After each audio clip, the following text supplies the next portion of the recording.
uaminifu. Nguvu ya uaminifu. Uaminifu ni nini?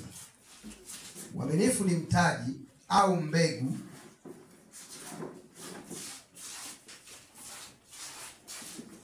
ambayo hupandwa kwa tendo au matendo mema, kwa tendo jema au matendo mema mbele za watu na mbele za Mungu. Maana Mungu naye anashuhudia yale matendo unayotenda. Funika macho niombe. Rehema ambayo hupandwa kwa tendo jema au matendo mema mbele za watu na mbele za Mungu. Si ndio jamani? Au uaminifu ni mbegu inayoanza kama kamti au kama mti. Sawa jamani? Halafu baadaye inakuwa msitu mkubwa, au kama kamto halafu inakuwa ni mto. Imekuwa ngumu. Uaminifu maana yake kuwa ni mto, maana unajulikana mpaka mbali, si ndio? Mto unaenda, mto Nile. Unataka kunapitisha maji mpaka ziwani. Sasa lazima na wewe uwe mwaminifu kama hivyo. Hiyo point namba 1. Namba 2. Lakini pia uaminifu unaweza kuwa mtu wa kawaida, lakini nguvu ya uaminifu inakuwezesha kukutofautisha na watu wengine. Narudia. Lakini pia uaminifu unaweza kuwa mtu wa kawaida, lakini nguvu ya uaminifu inaweza kukutofautisha na watu wengine. Sawa pastor? Inakutofautisha na wachungaji wengine, inakutofautisha na watu wengine, inakutofautisha na waimbaji wengine. Na kuna mtu hapa naona leo ameimbisha vizuri. Nafikiri niliwafundisha Jumatano na Ijumaa, wengine walinielewa. Kwamba yani lazima wewe muimbishaji ujiconnect na mbingu, umuombe Mungu, alafu unapofanya tutaona uzilisho wa ile nguvu ya Mungu. Uwe mwaminifu kwa Mungu. Kwa sababu haya mambo yote hayatokei tu kwa sababu eti wewe uko kanisani. No, mimi hapa nikwambia ninaamka saa 3. Uaminifu unaweza kubadilisha kidogo kiwe kikubwa. Namba 3. Uaminifu unaweza kubadilisha kidogo kiwe kikubwa. Namba 4. Wengine wanasema nikipata pesa ndio nitaanza kutoa kanisani. Nikipata pesa ndio nitaenda kuangalia yatima na wajane. Roho hiyo sio kweli, umechelewa na hautafanikiwa. Uko tayari kuelekea kwenye roho ya umaskini wa kutosha na kuwa mhitaji wa maisha yako. Mungu anataka akupime na kile kidogo. Una 500 toa 200. Hiyo kidogo Mungu anakupima nayo. Haleluya. Shaza mwanangu sana amenishangaza na ametoa 1 ya 10. Nikaanza kuona sasa anaanza kuchukua tu. Tunafundisha. Sasa sio mpaka nimwambia wewe mwenyewe ulipata 15,000. Toa 1000 ngapi? 1,500.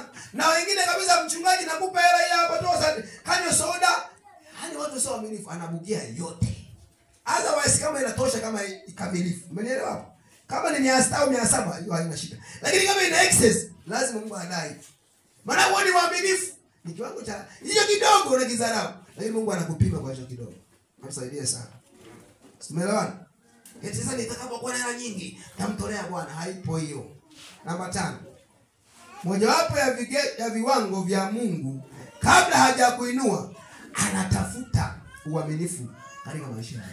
Kabla Mungu hajakuinua, kabla Mungu anatafuta uaminifu eneo lako, labda la kusimamia kwaya, eneo lako la kusimamia labda kama baba dera wasimamia watoto au ndiye mzee wa kanisa, unaposimamia kanisa, usafi mazingira, unamsaidia mchungaji, unamshauri, wewe Mungu atakupandisha kwa sababu hiyo anataka kuona uaminifu wako. Haleluya.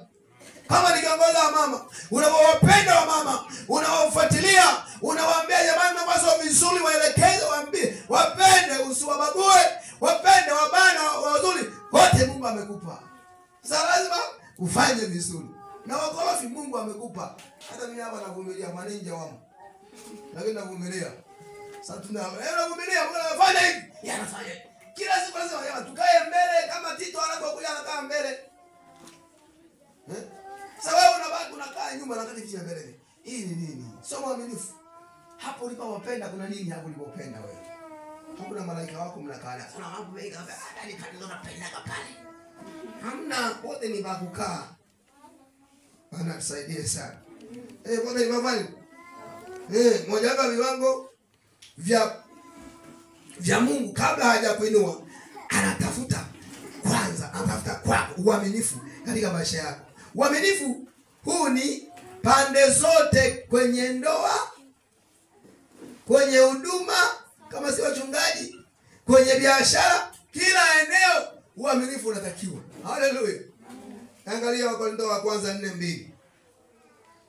Tukasome sasa maandiko hapa. Wakorintho wa kwanza 4:2. Haraka nataka ni usomaji wangu twende speed. Nina muda mchache, natamani ningemaliza sana nusu. 22:30. Mathayo 6:2. Nienda speed kidogo. Kumbuka Hesabu 16:2. Mwanzo 18:23. Kama mkusoma England nimewaacha. Hesabu 16:2, Mwanzo 18:23, Mathayo 6:2, Yeremia 5:1, Ezekieli 22:30. Twende sasa somaji wako. 5:1 anasema ndio huku na huku katika njia za Yerusalemu. Kaoni sasa na kujua na kutafuta katika viwanja vyake kwamba mwaweza kumpata mtu mmoja, kwamba yuko mtu mmoja awaye yote atendaye kwa haki. Maana ni uaminifu atafutaye uaminifu, nami nitausamehe mji huu. Mungu anatafuta nyangomango tu mtu mmoja mtakatifu mwaminifu ya Sayuni na Bwana Yesu. Mungu anatafuta mtu mmoja Tanzania akae kwenye nafasi yake, Tanzania iwe salama kwa jina la Yesu. Anatafuta mtu, Mungu afanye kwa wingi. Haleluya. Anatafuta ilike umoja uaminifu. Maana kifo kilikuja kwa ajili ya mtu na wokovu kaja kwa ajili ya mtu. Umeona hiyo? Yesu akaba sasa lazima uelewe. Halafu Mungu mwenyewe anashangaa alizaliwa katika hoja nini? Kumaanisha unaamini kile unachofanya? Hakuzaliwa kwa shetani. Mfano wewe ni mwalimu. Maana yake sehemu hiyo zalaulika. Wewe uwe mwaminifu hata kama unalipa mshahara wa kufua nguo au unaosha, wewe mwaminifu unakutoa mbali miongoni mwao.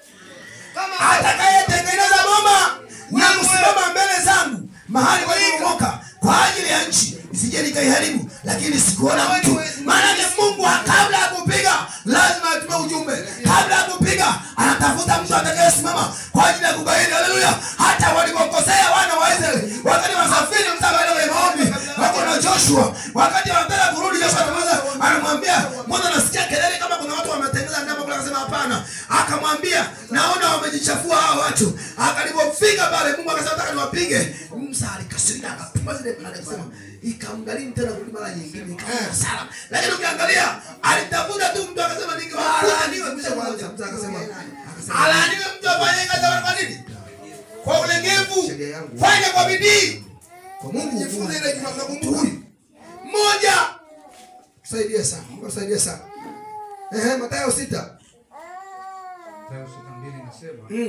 Mwingine ajikuta amejiandaa Mwanzo 18:23. Basi wewe utoapo sadaka usipige panda mbele yako. Kama wanafiki wafanyavyo katika masinagogi. Nafiki. Ili watukuzwe na watu. Anatoa 3 milioni hata watu wapate sifa kama anajua kutafuta. Hapana. Unatoa tu Mungu ajue kama umetoa. Endelea. Amini nawaambieni wamekwisha kupata thawabu yao. Bali wewe utoapo sadaka, anatoa kanuni ya uaminifu. Mkono wako wa kushoto usijue. Maana yake uwe ni msiri. Ufanyalo mkono wako. Mungu atupenda anapotuambia tujitakase tuache uovu. Pendelea. Nehemia 7:2 inasema. Ndipo nilipomwagiza ndugu yangu Hanani pamoja na yule Hanania jemedari wa ngome, sawa, kuwa na amri juu ya Yerusalemu. Kwa maana alikuwa mtu mwaminifu. Kwa maana kwa jangu nini? Kwa maana alikuwa mtu nini? Mwaminifu. Wapendwa, iko kweli, yaani inawezekana kabisa ukapewa mtaji na mtu. Lakini ukipewa utautunza, ndio utaula wote. Tunaamua shopping. Isio hiyo. Mwanangu alikuwa na soksi, hana ndara. Hii nataka irudi mama.